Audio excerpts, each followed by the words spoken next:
कठफोड़वा पक्षी, एक रंग बिरंगा छोटे आकार का पक्षी जो नुकीली चोंच से लगातार धीरे धीरे पेड़ के तने पर वार करता रहता है। चोंच सख्त मजबूत होती है, पेड़ की छाल में लगातार वार करके छेद तक कर देती है। क्या बिहार में भी इसी तरह की कठफोड़वा सियासत चल रही है? क्या बिहार में जाति के तने में धर्म की कठफोड़वा राजनीति हो रही है? लेकिन 90 के दशक में मंडल आंदोलन के दौर से जिस बिहार की राजनीति पिछड़ों के वोट के साथ नेताओं को अगड़ा अब तक बनाती आई, जिसकी वजह से 3.5 दशक में लालू यादव और नीतीश कुमार ही मुख्यमंत्री पद की कुर्सी पर रहे, क्या वहां अब हिंदुत्व की कठफोड़वा सियासत काम कर सकती है? आप कहेंगे कैसे? तो जिस वक्त पटना में नीतीश कुमार और तेजस्वी यादव एक दूसरे को बउआ और बीमार बताने की राजनीति करते हैं, तब सियासत के उस रंग पर ध्यान दीजिए जिसका रंग है भगवा। इसी महीने पटना से 150 किलोमीटर दूर गोपालगंज में हुई उस हलचल को देखिए, जहां गाड़ियों के काफिले पर किसी ने ध्यान नहीं दिया, जहां लोग सड़क के दोनों तरफ दर्शन करने को मानो खड़े दिखे। आसपास की घरों की छतों तक पर लोगों की भीड़ दिखती है।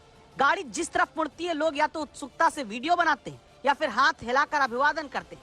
ये काफिला बाबा बागेश्वर का था, जो बिहार के गोपालगंज में राम कथा कहने के बाद अब जल्द ही पैदल यात्रा भी करने वाले हैं।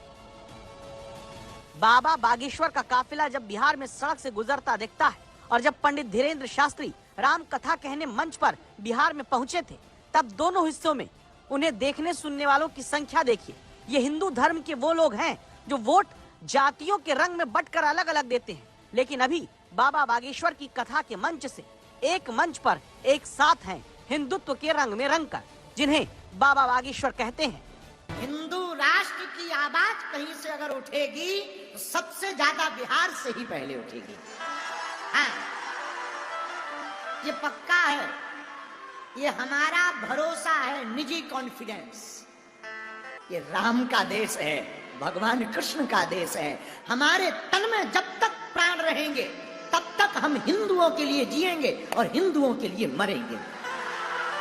जब तक हमारे तन में प्राण है, हम हिंदुओं के पक्ष में बोलेंगे, हिंदुओं को एक करके ही छोड़ेंगे।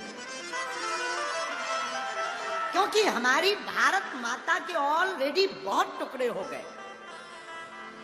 अब भारत को हम बंटने नहीं देंगे, अब हम हिंदुओं को घटने नहीं देंगे।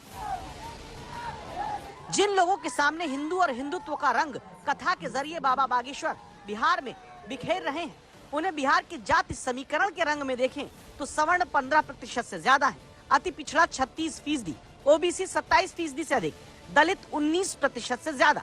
अकेले पिछड़ा और अति पिछड़ा ही मिलकर 63.13% तक हो जाते हैं, जो 1995 से अब तक लगातार लालू प्रसाद यादव या नीतीश कुमार को मुख्यमंत्री पद की कुर्सी तक पहुंचाते आ रहे हैं।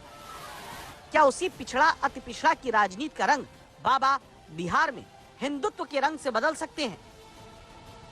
इसी के साथ बाबा बागेश्वर बिहार में कथा सुनाते वक्त ये भी साफ करते हैं, या हम किसी पार्टी के प्रचारक नहीं हैं, हम हिंदुत्व के विचारक हैं।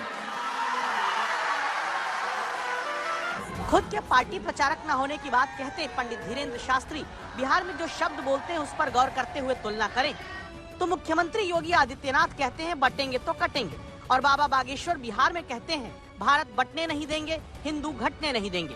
बीजेपी का नारा है एक है तो सेफ है, और बिहार में बाबा बागेश्वर कहते हैं हिंदुओं को एक करके ही छोड़ेंगे। बीजेपी के तमाम नेता देश में हिंदू राष्ट्र की बात करते हैं और बाबा बागेश्वर हिंदू राष्ट्र की बात बिहार से उठने को कहते हैं। तो क्या नेता से ज्यादा प्रभाव धर्मगुरु का उस जनता पर धीरे धीरे बढ़ सकता है जो अभी धर्म के नाम पर एक होकर भले बैठी है, लेकिन पोलिंग बूथ पर जाति के नाम पर बंटकर वोट देती है? क्या उसी जनता को धीरे धीरे धर्म के नाम पर एक करने का मंत्र बाबा बागेश्वर बिहार में दे रहे हैं?